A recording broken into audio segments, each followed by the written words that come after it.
आइए, आप सबको नमस्कार। 4 बज चुके हैं।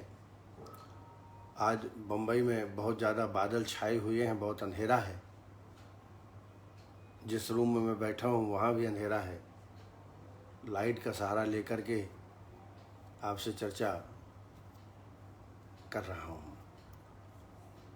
सबसे पहले शैलेंद्र ठाकुर जी उपस्थित हुए हैं। धीरे धीरे सारे चिकित्सक, सविता जी, योगेश महाजन जी, सुनील रातौरी जी, डॉक्टर संजीव कुमार जी, विनोद कुमार जी शर्मा, देन विकास चौधरी जी, मनोज शुक्ला जी, प्रशांत सहाने जी, सविता साजन जी, इस तरीके से हमारे चिकित्सक धीरे धीरे सारे उपस्थित हो रहे हैं। आप सबको बहुत हार्दिक धन्यवाद कि आप समय पर उपस्थित हो जाते हैं। कल हम लोगों ने उन्माद के बारे में चर्चा की थी, साइकोसिस के बारे में। जैसा मैंने कल बताया था, साइकोसिस उन्माद के अंतर्गत बहुत सारे मानस रोगों का अंतर्भाव हो जाता है। आज कुपोषण के कारणों पर और उनके निदानों पर विचार करेंगे। पहले प्रश्न ले लेते हैं। डॉक्टर भानु प्रताप जी ने कोलाइटिस के बारे में, चिकित्सा के बारे में जानना चाहा है। कोलाइटिस एक बहुत बड़ा सब्जेक्ट है, बहुत इसके कई प्रकार कोलाइटिस के होते हैं। कोलाइटिस एक्चुअली ये एक प्रकार का इन्फ्लेमेशन है जब कॉलोन में हो जाता है ड्यू टू ऑटोनोमस डिसऑर्डर्स या इन्फेक्शन। ऑटोनोमस डिसऑर्डर या इन्फेक्शन के कारण जब इंटेस्टाइन में इन्फ्लेमेशन हो जाता है, उसी को कोलाइटिस कहते हैं। खास तौर से कोलोन में, बड़ी आंत में जब सूजन आ जाती है तो कोलाइटिस कहा जाता है। और ये कोलाइटिस कई प्रकार की हो सकती है आधुनिक मतानुसार, जैसा कि अल्सरेटिव कोलाइटिस सबसे ज़्यादा पाया जाने वाला ये रोग है, अल्सरेटिव कोलाइटिस, और बहुत कठिन साध्य व्याधि है। इसके अलावा एक बैक्टीरिया होता है जिसको बोलते हैं क्लोस्ट्रीडियम डेफिसिट। इसके कारण भी बॉवल्स में इन्फ्लेमेशन हो जाता है और कोलाइटिस की उत्पत्ति हो जाती है। क्रॉन्स डिसीज़ भी ये इन्फ्लेमेटरी डिसीज़ है। It affects internal lining of the intestinal tract. जो इंटेस्टाइनल ट्रैक्ट है, कोलोन है, इंटेस्टीन है, उसकी दीवारों में स्वेलिंग हो जाती है और कई बार बहुत ही तकलीफदेह व्याधि होती है। खाना पीना पेशेंट नहीं कर पाता, हमेशा दर्द बना रहता है, मल प्रवृत्ति भी अनियमित होती है। तो कोलाइटिस एक बहुत बड़ा सब्जेक्ट है। इसको हम अपने आयुर्वेद के अनुसार से संग्रहणी के अंतर्गत रख सकते हैं। एक क्षतज संग्रहणी का भी उल्लेख आता है, क्षतज संग्रहणी, और उससे अल्सरेटिव कोलाइटिस की तुलना हम कर सकते हैं। ऐसी क्रॉन्स डिजीज जो है, संघग्रहणी एक रोग होता है, उसके अंतर्गत हम इसको रख सकते हैं। तो अब कोलाइटिस के ट्रीटमेंट के बारे में पहले आपको डिफरेंशियल डायग्नोस करना पड़ेगा कि अल्सरेटिव है कि सिर्फ कोलाइटिस है। अगर अल्सरेटिव कोलाइटिस है तो निश्चित रूप से आपको ब्लड को भी रोकना है और साथ साथ में कोलाइटिस का भी ट्रीटमेंट करना है। इसके लिए सबसे बढ़िया लघु आहार देवें, खाना हमेशा लघु देवें ताकि इंटेस्टाइन में बहुत भार न पड़े पाचन क्रिया के लिए। दलिया है, खिचड़ी है, दलिया दूध तो देना नहीं चाहिए, उसकी जगह दही या छाछ का सेवन इस पेशेंट में कराना चाहिए। इसके अलावा इसमें अल्सरेटिव कोलाइटिस में जो मैं प्रिस्क्राइब करता हूँ, एक तो पिच्छावस्ती इसमें बहुत ही लाभ होती है। पिच्छावस्ती या पंचतिक्त क्षीर वस्ती, इसका भी सेवन पेशेंट में आप करा सकते हैं। इसके अलावा जो परपटी कल्प है, जो मैंने कई बार बताया हुआ है आपको, 20 दिन का परपटी कल्प और 30 दिन का परपटी कल्प, ये भी आप बहुत लाभप्रद इन तमाम प्रकार के कोलाइटिस में हो सकता है। मैं एक बार आपको संक्षिप्त में बता देता हूँ। अगर 20 दिन का परपटी कल्प देना है तो 100 mg से पंचामृत परपटी प्रारंभ करते हैं। प्रथम 3 दिन तो दीपन पाचन औषधियाँ पंचकोल काढ़ा दिन में 2 बार खाली पेट में 3 दिन तक देवें। चौथे दिन से फिर ये आप परपटी कल्प प्रारंभ करें। परपटी कल्प प्रथम दिन 100 mg, द्वितीय दिन 200, ऐसे बढ़ाते हुए 10वें दिन 1000 mg हो जाएगी। और फिर 11वें दिन से इसको कम करना चालू कर दीजिए, 900 mg, 800, 700, ऐसा धीरे धीरे करते हुए 20वें दिन 100 mg की मात्रा आ जाती है। और उसी प्रकार क्रमशः छाछ का सेवन इसमें पेशेंट को कराना चाहिए। छाछ में ही रखना है, अन्न बिल्कुल नहीं देना है। इसको निरन्न पंचामृत प्रॉपर्टी कल्प कहा जाता है। सान्न भी करते हैं। सान्न में कई बार तक्र के स्थान पर थोड़ा लघु आहार जैसे खिचड़ी का सेवन है या मूंग दाल का सेवन है, इनका करा सकते हैं। कई बार फल के रसों के द्वारा भी प्रॉपर्टी कल्प कराया जाता है, पर यहाँ पर अल्सरेटिव कोलाइटिस में तक्र से पंचामृत प्रॉपर्टी कराना ज़्यादा अच्छा होगा। 30 दिन के पंचामृत प्रॉपर्टी कल्प में प्रथम दिन 100 mg, द्वितीय दिन 200 mg, सब बढ़ाते हुए 10वें दिन 1000 mg हो जाएगी। और 11वें दिन से और 21वें दिन तक, 11वें दिन से 21वें दिन यानी 10 दिन यही मात्रा 1 ग्राम की यानी 1000 mg की मात्रा 10 दिन आपको देना है। फिर 22वें दिन से कम करना चालू कर दीजिए और आप देखेंगे 30वें दिन ये 100 mg की मात्रा आ जाती है। इस तरीके से लगातार ये प्रॉपर्टी कल्प और प्रॉपर्टी कल्प का रिपीटेशन भी कर सकते हैं। अगर पेशेंट को लाभ है, पेशेंट काउंसलिंग में आपको सहयोग कर रहा है, तो 7 दिन के वेट करने के बाद पुनः पंचामृत प्रॉपर्टी कल्प कर सकते हैं। इससे रोगी को निश्चित रूप से बहुत ही आराम प्राप्त होता है। इसके अलावा औषधि के रूप में अगर प्रॉपर्टी कल्प नहीं करा पाता तो पंचामृत प्रॉपर्टी 250 मिलीग्राम, सूत शेखर रस 250 मिलीग्राम, अग्नि कुमार रस 125 मिलीग्राम, ऐसा दिन में 2 या 3 मात्रा शहद के साथ चटाना चाहिए। इसके अलावा कुटज घन बटी या अमीबिका बटी 2-2 गोली दिन में 2 बार पानी के साथ। और इसका एक योग भी मैं आपको बता रहा हूँ अनुभूति। इसमें ईसबगोल 100 ग्राम, बिल्वचूर्ण 100 ग्राम और बड़ी सौंफ 100 ग्राम, इन तीनों को मिला करके 1-1 चम्मच दिन में 3 बार छाछ के साथ पेशेंट को ये देवें। इससे भी रोगी को बहुत आराम प्राप्त होता है। और ये ध्यान रहे दीपन पाचन आपको पहले करा नहीं है, और उसके लिए पंचकोल काढ़ा सबसे बढ़िया उत्तम ट्रीटमेंट माना जा सकता है। तो इस तरीके से कोलाइटिस का ट्रीटमेंट आप पेशेंट में कर सकते हैं। Doctor RB. प्रजापति ने पूछा है कि जब हम बस्ती लगाते हैं तो स्नेहन स्वेदन पूर्व में करना चाहिए या स्नेहन स्वेदन बस्ती के बाद करना चाहिए? तो बस्ती के पहले ही वाह्य अभ्यंग और वाह्य स्वेदन करना चाहिए। आभ्यंतर स्नेहपान तो बस्ती में कराते नहीं हैं। वाह्य अभ्यंग और वाह्य स्वेदन, सर्वांग स्वेदन, कई बार पेट में ही स्वेदन कर देते हैं, मालिश कर देते हैं, नहीं, पूरी सर्वांग में अभ्यंग स्वेदन करने के पश्चात बस्ती आप देवें। और बस्ती के पश्चात कर्म के रूप में वाह्य अभ्यंग और वाह्य स्वेदन करने का कोई उल्लेख नहीं है, क्योंकि पेशेंट उस समय मोशन होती है, फिर पेशेंट नहाने की इच्छा करता है ना। तो बाद में पश्चात कर्म जो है आवश्यक, जैसे गर्म पानी का सेवन करना, बाहर नहीं निकलना, धूप में या हवा में बाहर नहीं निकलना, अच्छी जहाँ निवात स्थान हो वहाँ पर लेटना चाहिए। और जो विरेचन के पश्चात पश्चात कर्म किए जाते हैं, वही पश्चात कर्म निरूह बस्ती के पश्चात करना चाहिए। डॉक्टर प्रमोद सूर्यवंशी, उनका एक पेशेंट है, 67 मेल है, फास्टिंग शुगर है उनकी 190 और पोस्ट मील शुगर है 290, यानी बढ़ा हुआ है।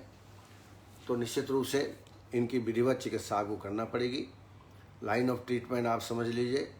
स्थूल प्रमेही बलवान हैकः कृशस्तैकः परिदुर्बलस्य संब्रह्मणं तत्कृशस्य कारं संशोधनं दोष बलाधिकस्य संशोधनं नाहरति या प्रमेही तस्य क्रिया संसमनी प्रयोज्याः मंथा कषाया यवचूर्णलेयः प्रमेह शांतैः लघुश्च भक्षाः स्निग्धस्य योगा विविधा प्रयोज्याः कल्पोपदृष्टे मल शोधनाय ऊर्ध्वं ददाधस्य मले अपनीते मेहेषु संतर्पण मेहोकारम। स्थूला प्रमेही, अगर रोगी बलवान हो, स्थूल हो, दोष का बल ज़्यादा हो, तो ऐसे अवस्था में शोधन करना चाहिए। शोधन के पश्चात दवा देना चाहिए। यदि रोगी कमज़ोर है, अल्प बलशाली है, दोष भी अल्प हैं, ऐसी अवस्था में आपको संशमन चिकित्सा करना चाहिए। तो ये देख करके पेशेंट को सबसे पहले संशोधन चिकित्सा कराएं। यदि संशोधन कराना है तो वमन और विरेचन कराने के बाद फिर औषधियाँ देवें, और संशमन कराना है तो दीपन पाचन औषधियाँ दे करके जो संशमन औषधियाँ हैं मधुमेह के लिए उनका सेवन कराना चाहिए। एक वस्ती जरूर मैं उल्लेख करना चाहूँगा। आप चरक सिद्धि स्थान 8 श्लोक नंबर 8 में ये एक बस्ती है जिसको नाम है प्रमेहग्न बस्ती। ये बहुत ही उपयोगी बस्ती है।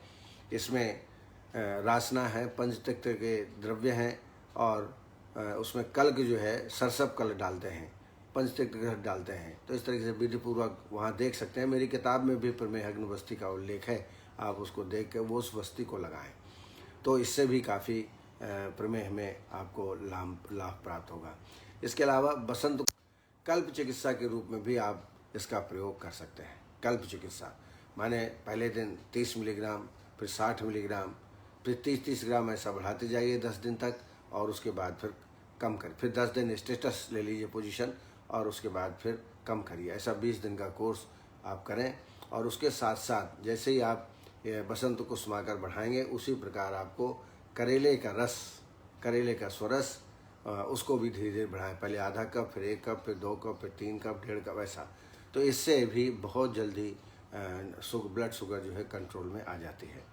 औषधियों में आप दे ही रहे हैं बसंत कुसुमाकर, उसके साथ साथ में बसंत कुसुमाकर रस 125 मिलीग्राम, शैलज इत्यादि लौह 250 मिलीग्राम, और त्रिवंग भस्म 250 मिलीग्राम, ये योग तैयार कर लें। और इस योग को एक सुबह एक शाम को गर्म पानी के साथ देवें। इसके अलावा मामज्जक भटी और गुड़मार घन, मामज्जक भटी और गुड़मार घन 2-2 गोली दिन में 2 बार पानी के साथ इसका आप सेवन कराएं। इससे भी डायबिटीज़ में बहुत अंतर आता है। इसके अलावा मधुमेहारी चूर्ण एक आता है, डायबेकॉन टैबलेट हैं, बहुत सारे योग बाज़ार में उपलब्ध हैं।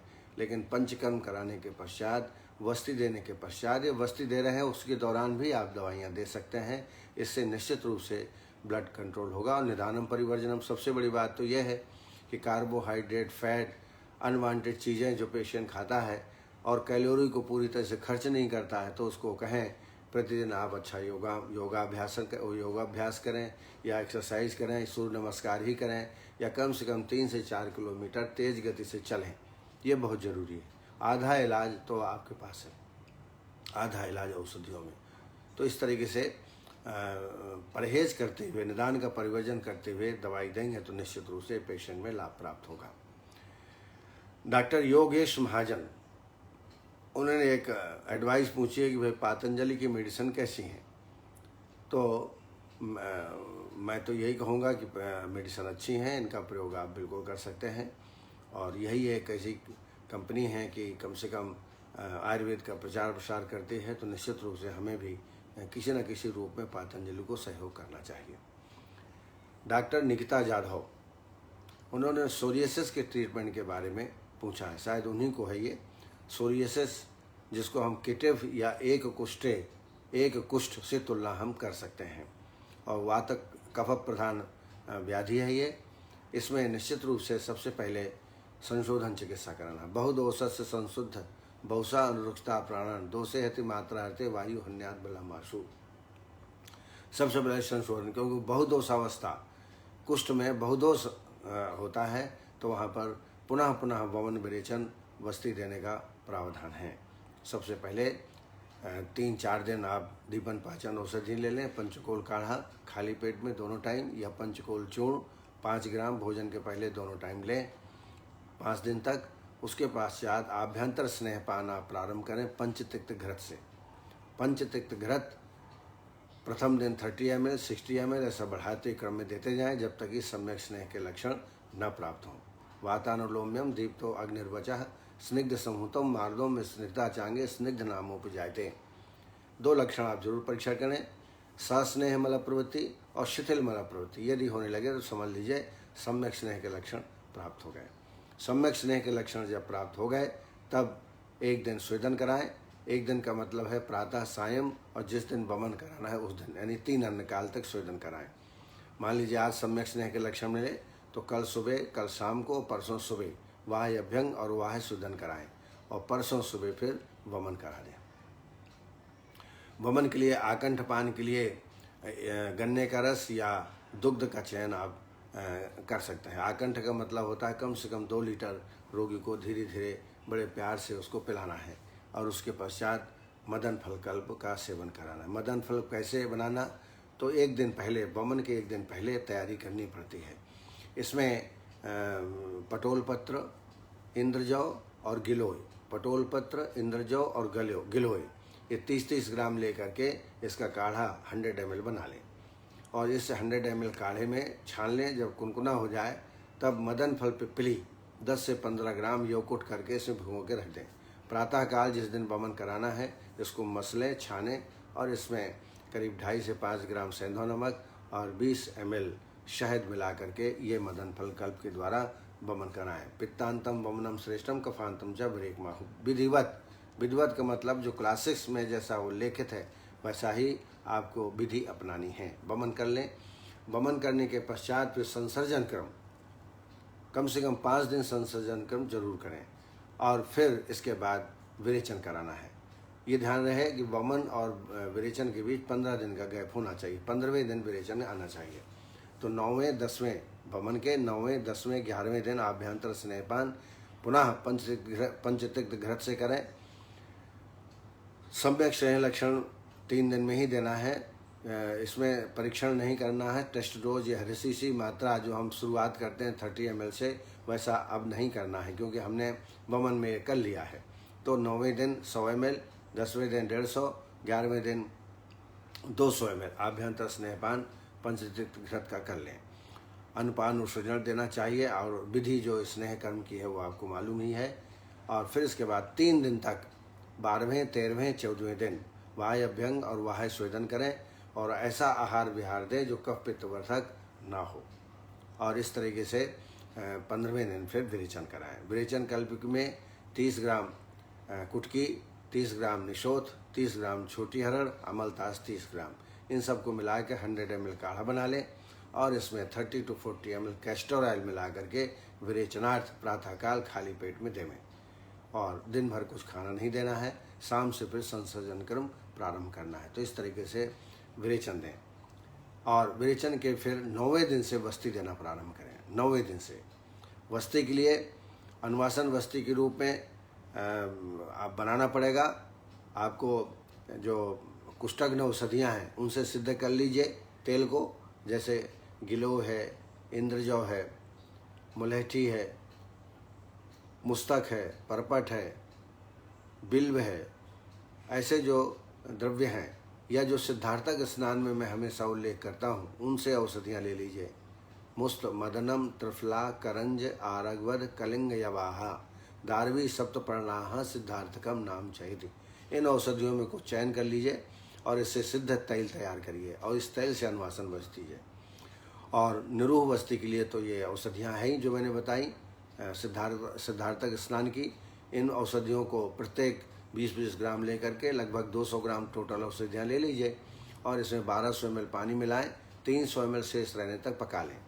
ये 300 ml काढ़े में ये जो तेल आपने बनाया है उसको 50 ml, शहद 50 ml, सेंधव 5 ग्राम ये डाल करके वस्ती देवें। तो क्रमशः अनुवासन आस्थावन देते हुए लगभग जो कालवस्ती क्रम है 16 वस्तियों का वो वस्ती देना चाहिए।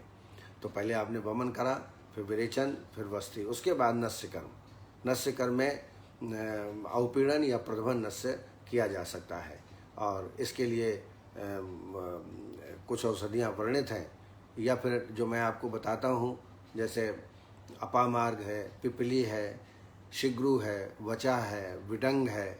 इनमें से कोई 2 या 3 जो औषधियाँ आपके पास उपलब्ध हों इनका बारीक चूर्ण कर लीजिए और 2 चम्मच चूर्ण थोड़ा से पानी मिला के एक दिन पहले रख लीजिए, दूसरे दिन उसको मसल के छान लीजिए और ये अवपीड़न नस्य हो गया। तो इस तरीके से 2 दिन स्नेह नस्य देना है अणुतेल से और तीसरे दिन अवपीड़न, ऐसा क्रमशः आप ये नस्य कर्म देवें। तो इस तरीके से सूर्योदय में पहले वमन, विरेचन, वस्ती और नस्य ये करना चाहिए। आवश्यकता अनुसार रक्त मोक्षण का भी प्रयोग करना चाहिए। सर्वांगत अगर है तो शिरावेद के द्वारा रक्त मोक्षण करना चाहिए और स्थानीय के एक जगह है, घृतित रूप से है, तो वहाँ पर जलौका के द्वारा रक्त विश्रावण कराना चाहिए। तो ये पंचकर्म की चिकित्सा बहुत ही आवश्यक है। चरक कहते हैं पक्षाद विरेको वांतस्य ततश्चापि निरूढ़म सद्या निरूहो अनुवास्या सप्तरात्राद विरेचनम। और सुश्रुत कहते हैं पक्षाद छर्दनान्य अभिपेयान मांसान मांसाद स्रंसनम चाभिदेयम श्राव्यम रक्तम द्विवसरे ही अल्पम नस्यम दद्यात् त्रिरात्राच। यानी वमन 15-15 दिन में, विरेचन 1-1 माह के अंतर्गत और 6-6 महीने के अंतर से शिरावेद कराना चाहिए और 3-3 दिन के अंतर से नस्यकर्म कराना चाहिए। ये खास तौर से कुष्ठ रोग के लिए उपयोगी है। तो इस तरीके से संशोधन कराने के पश्चात फिर औषधियों का सेवन करें। इसके लिए मैं एक सजेशन दूंगा आपको, तक्रधारा, सर्वांग तक्रधारा। आप सर्वांग तक्रधारा जो सिद्धार्थक स्नान के द्रव्य हैं, मुस्त, मदनम, त्रिफला, करंज, आरगवध, कलिंग, यवाहा, दारवी, सप्तपर्णाहा, इन औषधियों से सिद्ध करके छाछ सिद्ध कर लें और छाछ के द्वारा सर्वांग धारा पेशेंट में करें। इससे भी बहुत अच्छा लाभ होता है। सर्वांग धारा करने के पहले चाल मोगरा तेल का अभ्यंग करना चाहिए हल्के से, और उसके पश्चात फिर आप तक्र धारा करें। लगभग 15 दिन 20 दिन तक्र धारा करें। इससे तत्काल रोगी में आराम प्राप्त होता है। औषधियों के अंतर्गत इस जो मैंने आपको सिद्धार्थक स्नान के द्रव्य बताए, उनका काढ़ा का सेवन कराइए। साथ में इसी काढ़े के द्वारा स्नान कराइए और स्नान कराने के पश्चात फिर निम्ब तैल, करंज तैल दोनों मिला लीजिए और इसको लेपन दिन में 2 या 3 बार या 4 बार जरूर करें। एक बार निम्ब तैल और करंज तैल और एक बार चाल मोगरा तैल, ऐसा अभ्यंग करें। अभ्यंग का मतलब बहुत ज़्यादा मालिश नहीं करना है, लगाना है। इसके अलावा 000-777 आता है एक ऑयल, वो भी बहुत उपयोगी है। तो अनेक बाज़ार में सोरियोसिस के लिए तेल आते हैं, उनका प्रयोग आप कर सकते हैं। पेट साफ रहे ये हमेशा ध्यान में रखना चाहिए। रसौषधियों में गंधक रसायन 250 मिलीग्राम, तालकेश्वर रस 60 मिलीग्राम, गिलोय सत्व 250 मिलीग्राम, ऐसा दिन में 2 या 3 बार शहद के साथ सेवन कराएं। इसके अलावा आरोग्यवर्धनी पंचनिम्न बटी 2-2 गोली दिन में 2 बार। और ये मैंने बताया ये बहुत कष्टसाध्य व्याधि है, आपको लगातार ट्रीटमेंट देना पड़ेगा और 3-3 महीने में आप शोधन क्रिया को रिपीट कर दें। 3-3 महीने, अगर 3 बार या 2 या 3 बार आपने शोधन कर दिया तो फिर समझ लीजिए सोरियोसिस बिल्कुल ठीक हो जाता है।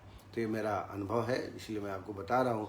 आपको चूँकि खुद को है, इसलिए मैंने इतना डिटेल में आपको बताया। यदि इसके बाद भी कोई शंका हो तो आप मेरे से टेलीफोन से या व्हाट्सएप के द्वारा आप जानकारी दे सकते हैं। ज़्यादा अच्छा है कि टेलीफोन से आप बात कर लें, क्योंकि कई बार क्या होता है व्हाट्सएप आते हैं मेरे पास बहुत सारे, मैं सबका उत्तर नहीं दे पाता हूं क्योंकि उतना समय नहीं रहता है।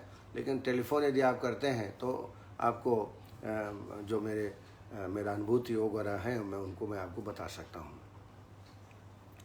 डॉक्टर वंदना पाठक, इन्होंने, मैंने पुराने घृत का उल्लेख किया था उन्माद में। पुराना घृत 10 साल का, 20 साल का, 100 वर्ष तक का भी कई लोग शास्त्रों में आता है, पुराण पुराण ऐसा। तो हमेशा जब भी स्नेहपान कराना होता है तो 2 तरीके हैं। यदि संशोधन के लिए स्नेहपान कराना है तो प्रातःकाल खाली पेट में रात्रि का भोजन पच जाए तब देना चाहिए, और यदि संशमन के लिए स्नेहपान कराना है तो भोजन के काल में, मान लीजिए आप 12 बजे खाना खाते हैं तो पौने 11 बजे यानी 15-20 मिनट पहले आप उसका सेवन कर सकते हैं। यानी भोजन के पूर्व संशमन लेना चाहिए। पिबेद संशमनम में स्नेह है, अन्न काले प्रकांक्षता शुद्धर्थ पुनर्हारे नैषजीर्णे पिबेन्नराहा। तो ये घृतपान हमेशा भोजन के पहले, भोजन के काल में देना चाहिए। शक्ति मोहन जी का प्रश्न है जॉइंट पेन का ट्रीटमेंट। अब जॉइंट पेन तो एक बहुत बड़ा सब्जेक्ट है। जॉइंट पेन ऑस्टियो के कारण है, संधिवाद के कारण है, या आमवाद के कारण है, कि लिगामेंट सिंड्रोम के कारण है, या गाउट के कारण है। पहले आपको कारण को देखना पड़ेगा और फिर ट्रीटमेंट देना पड़ेगा। यदि संधिवात है तो समझ लीजिए डिजेनरेशन जन्य व्याधि है, क्षयजन्य व्याधि है, यहाँ ब्रह्मण तैलों का प्रयोग नहीं करना चाहिए। तो अगर ऑस्टियोआर्थराइटिस है तो इसमें निश्चित रूप से जानू वस्ती लगाएं और उसके बाद पत्र निश्वेद कराएं। पत्र निश्वेद बहुत ही उपयोगी चिकित्सा है इसके लिए।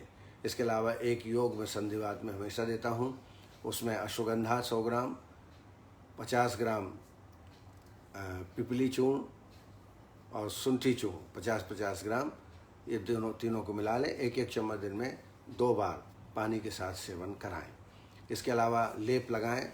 लेप में सबसे अच्छा है 10 मूल के द्रव्य बारीक चूर्ण कर लें और इसमें कांजी, स्नेह, तैल आदि मिला करके अच्छी तरह लेप तैयार करें और इस लेप को लगा कर रात्रि में बांधने से भी बहुत पेशेंट में आराम मिलता है।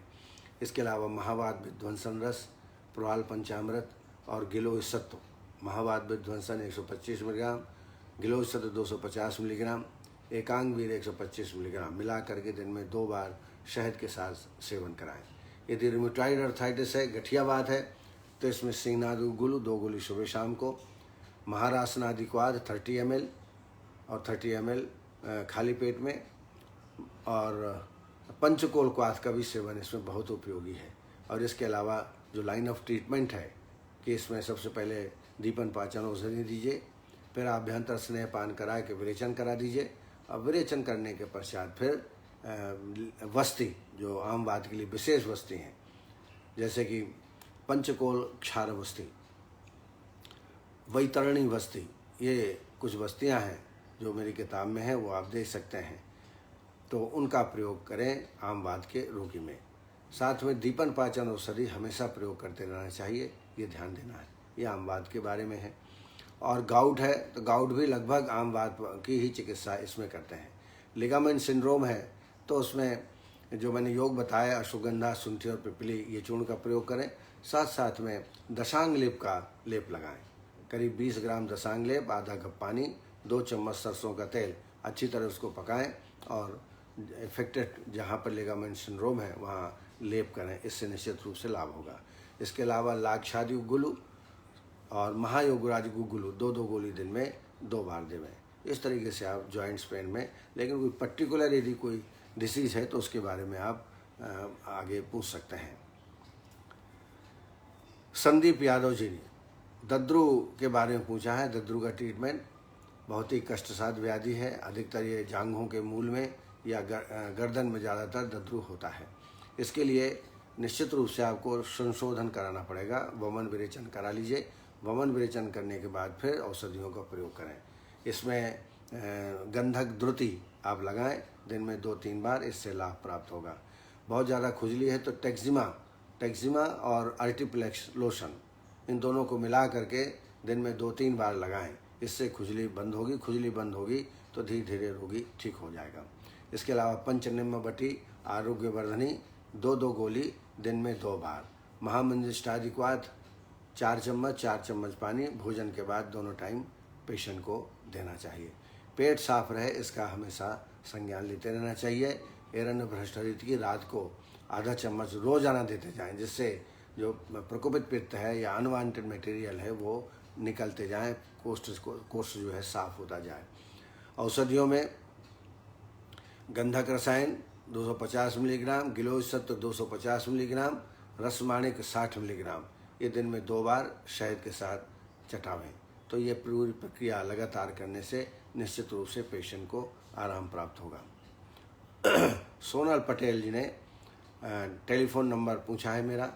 शक्ति मोहन जी ने भी टेलीफोन नंबर पूछा है, मैं बोल रहा हूँ, आप नोट कर सकते हैं। 99-204-86729। फिर मैं रिपीट कर रहा हूँ, 99-204-867 और 29। कृतिका वंशन, इन्होंने प्रश्न किया है, 3-4 साल से रूमेटॉइड अर्थराइटिस है, ये क्रोनिक एक्यूट मान कर चिकित्सा करें। तो निश्चित रूप से 3-4 साल से है तो क्रोनिक है और क्रोनिक मार करके आपको चिकित्सा करना चाहिए। एक्यूट होता है तो 1 महीने 1.5 महीने के बीच का मान के चलते हैं। एक्यूट में निश्चित रूप से बाह्य अभ्यंग वर्जित है, जबकि जब क्रोनिक हो जाता है तो वहाँ पर हम अभ्यंग, पत्र निषेध आदि सब कर सकते हैं। तो आप ऐसे रोग को जो 3-4 साल से है तो क्रोनिक समझ करके ही आप ट्रीटमेंट करें और लाइन ऑफ ट्रीटमेंट वही अपनाएं।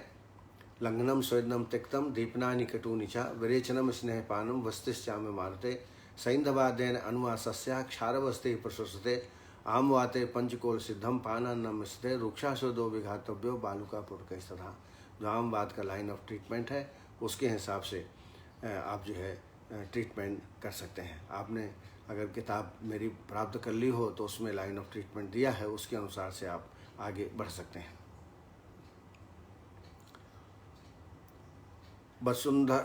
वसुंधरा पाटिल जी ने पूछा है, मधुमेही को चंद्र प्रभावटी कितने समय तक दे सकते हैं? सामान्यतः मेरे हिसाब से लगातार 3 माह तक कोई भी रस औषधि या टेबलेट दे दें, 3 माह तक देना चाहिए। अगर आगे आवश्यकता है तो आप 4-5 दिन 7 दिन का गैप देके पुनः स्टार्ट करें, नहीं तो 3 माह के बाद ज़्यादा दिन लेने पर उसका इफेक्टिव जो लाभ है वो उतना नहीं होता है। तो फिर से 5-6 दिन का गैप देके 7 दिन का गैप देके पुनः आप जो है ये गोली चालू कर सकते हैं। कोई नुकसान वाली नहीं, इसमें कोई ऐसा तत्व नहीं है जो रोगी को नुकसान करे, तो आप दे सकते हैं।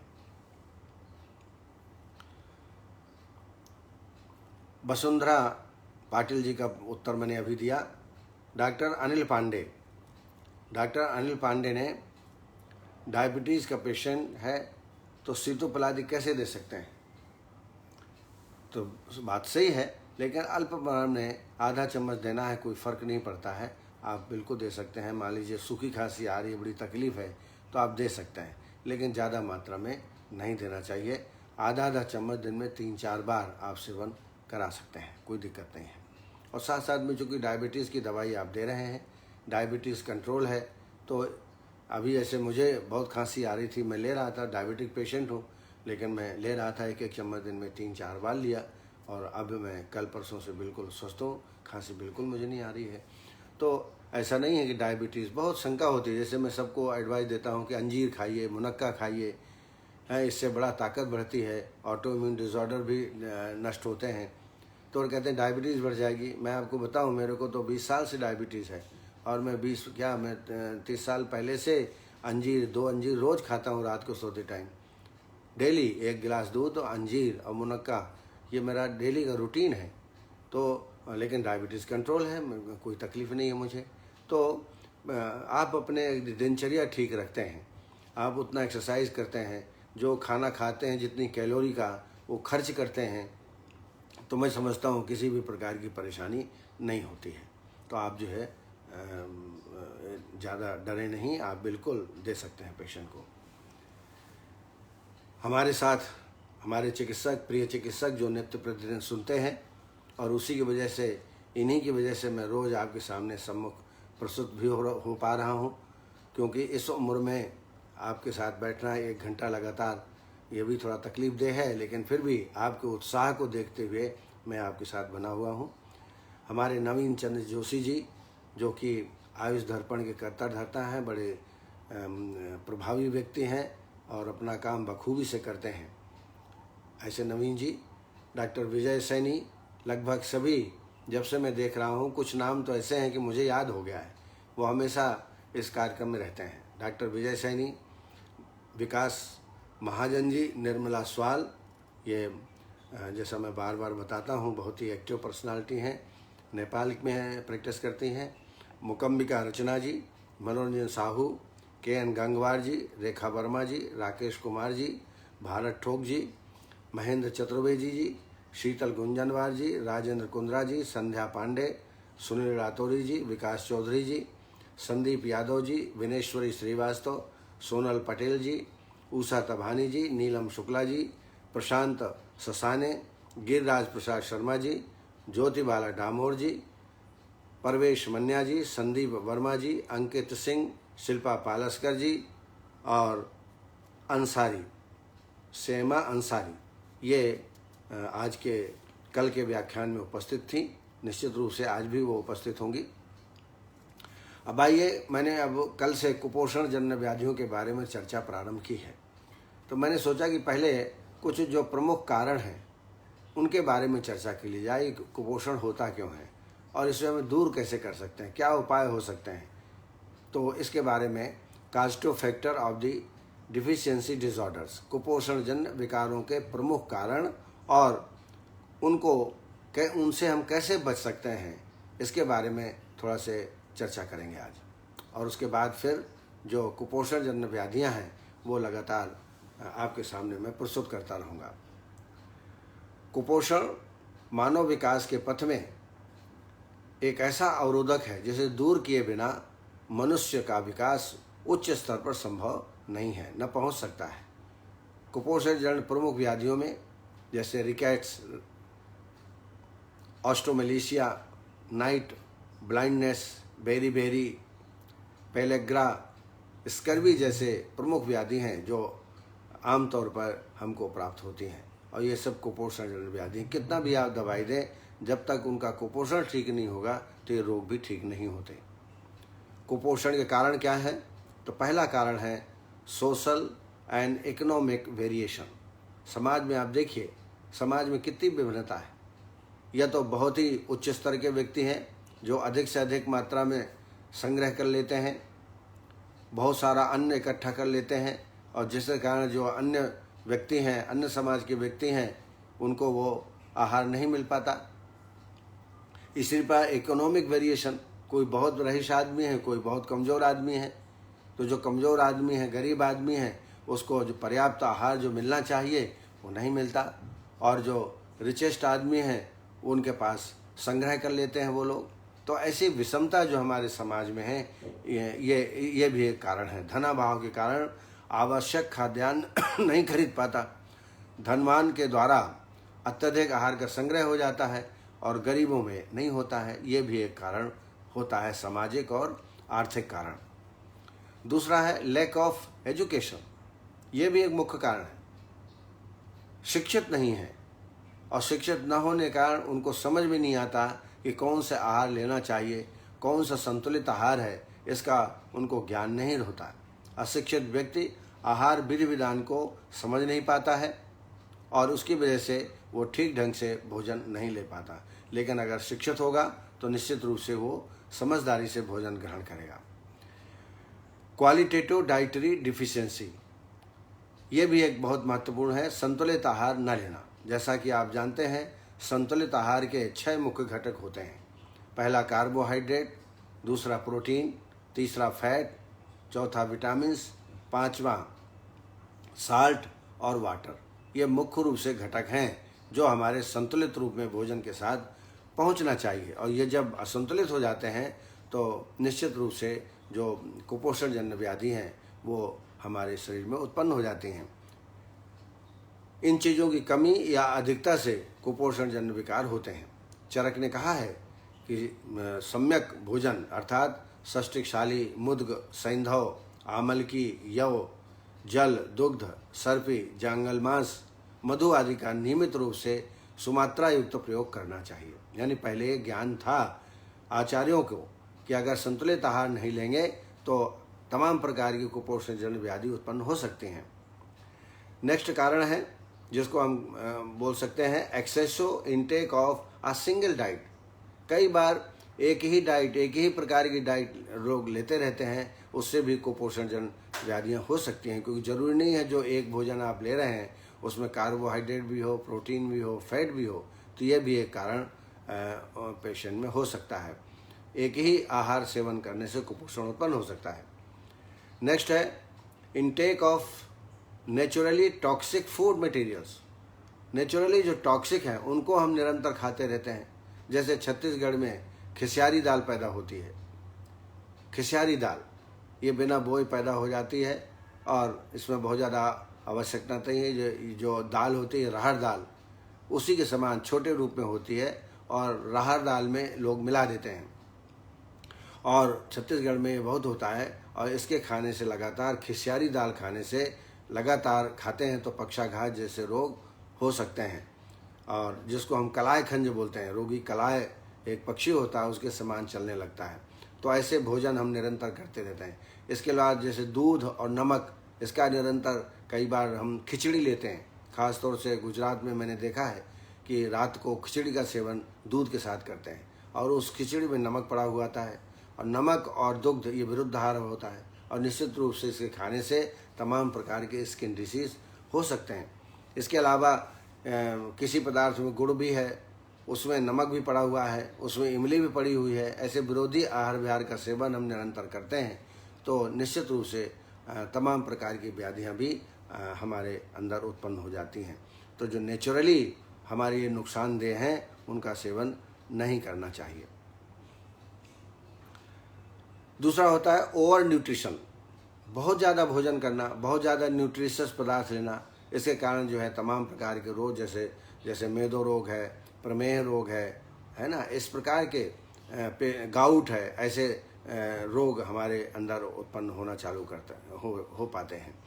तो over nutrition, excessive intake of single diet और intake of naturally toxic food materials, ये भी एक बहुत ही इम्पॉर्टेंट है। नेक्स्ट है systemic diseases of body. Systemic disease जो एक प्रकार हमारे अंदर जो अन्य डिसीज हैं जिसको हम निदानार्थकर भाव कह सकते हैं, उनके कारण भी हमारे रोग होते हैं। जैसे आमाशय में अम्ल कम मात्रा में उत्पन्न हो रहा हो तो इससे इंडाइजेशन होगा तो कुपोषण उत्पन्न होगा, एब्जॉर्प्शन बराबर नहीं हो पा। और इसके अलावा धीरे धीरे जो है रक्ताल्पता हो सकती है। जब अच्छा खाना नहीं खाएंगे तो रक्त से रक्त, रक्त से मांस, मांस से मेद का पोषण नहीं हो पाएगा। वसा का ठीक से पाचन न हो तो पुरुष में जो है वसा अधिक हो जाता है, वसा निकलना प्रारंभ हो जाता है। कैंसर ऑफ स्टमक में कैंसर हो तो खाना पीना रोगी का बंद हो जाता है और कुपोषण जन्य व्याधि हो सकती हैं। अरुचि बराबर निरंतर अरुचि एनोरेक्सिया बना रहे तो खाना पेशेंट ढंग से नहीं खाता है और परिणाम स्वरूप कुपोषण के लक्षण पेशेंट में प्राप्त हो सकते हैं। इसके अलावा defective habits of food intake. Defective habit, एक ही प्रकार का भोजन, सुरा का अत्यधिक सेवन, कभी कम खाना कभी ज़्यादा खाना, समय पर नहीं खाना, तो ये बार बार यदि होता है defective habits of the food intake तो भी कुपोषण जन्य रोग हो सकते हैं। इसके अलावा दूसरा एक मुख्यपूर्ण कारण है very low quantity of intake food and frequent fasting. Very low quantity of intake, बहुत कम मात्रा में नपातोला कई लोग भोजन करते हैं और बहुत ज़्यादा उपवास भी रहते हैं। ऐसे व्यक्ति में भी कुपोषण व्याधि हो सकती है, माल न्यूट्रिशन हो सकता है। नेक्स्ट है excessive loss of nutritious substances from the body. कुछ व्याधि हैं जैसे डायबिटीज़। अब डायबिटीज़ में शर्करा निकलती रहती है और शर्करा तो ऊर्जा के लिए आवश्यक है और इसके लिए रोगी कमज़ोर हो जाता है और माल न्यूट्रिशन से संबंधित रोग उत्पन्न हो सकते हैं। उसी प्रकार रीनल फेलियर हो, किडनी ठीक से काम नहीं कर रही है, ग्लोमेरुलस ठीक से काम नहीं कर रहे हैं तो प्रोटीन, जिसको हम प्रोटीन बाहर निकलने लगता है। प्रोटीन बाहर निकलने से रोगी कमज़ोर होने लगता है।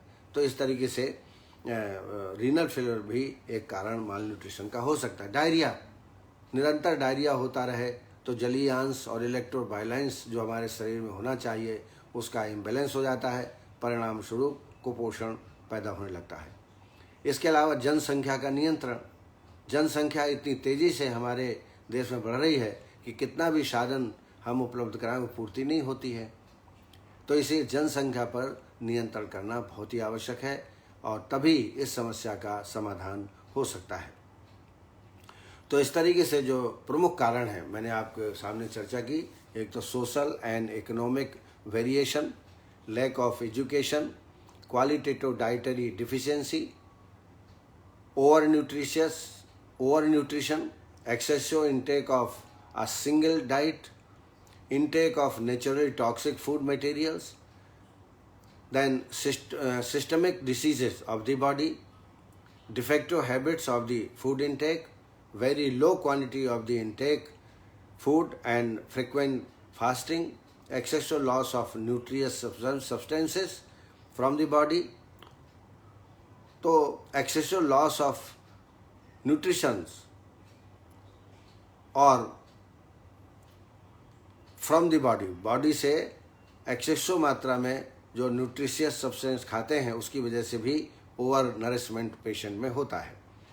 कुपोषण के बचाव, क्या बचाव हो सकते हैं, संक्षिप्त में हम विचार करते हैं। तो पहला है पर्याप्त आहार द्रव्यों की उपलब्धता। ये शासन प्रशासन की जवाबदारी है कि सभी को भोजन मिले, संतुलित भोजन मिले तो पर्याप्त आहार द्रव्यों की उपलब्धता हो।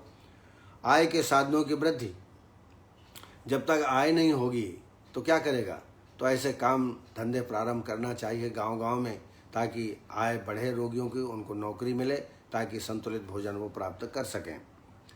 न्यूट्रिशन एजुकेशन, न्यूट्रिशन से संबंधित जानकारी पाठ्यक्रम में ये सम्मिलित होना चाहिए कि हमारा संतुलित भोजन क्या है, कार्बोहाइड्रेट, प्रोटीन, फैट, पानी, साल्ट आदि कितनी मात्रा में लेनी चाहिए, क्या संतुलित भोजन है, और नहीं करेंगे तो क्या होगा, ज़्यादा खा लेंगे तो क्या होगा, ऐसे शिक्षा भी आवश्यकता है। दूसरा, जैसे मैंने बताया, जनसंख्या का नियंत्रण करना आवश्यक है।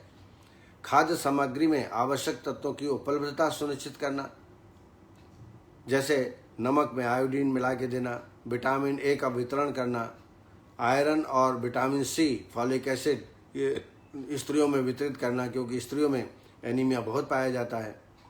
कुपोषण के कारण शीघ्र पहचान करना, क्या कारण है, किस वजह से कुपोषण हो रहा है, और उसका निराकरण करना। तो ये जब तक हम नहीं करेंगे तो कुपोषण से हम बच नहीं सकते।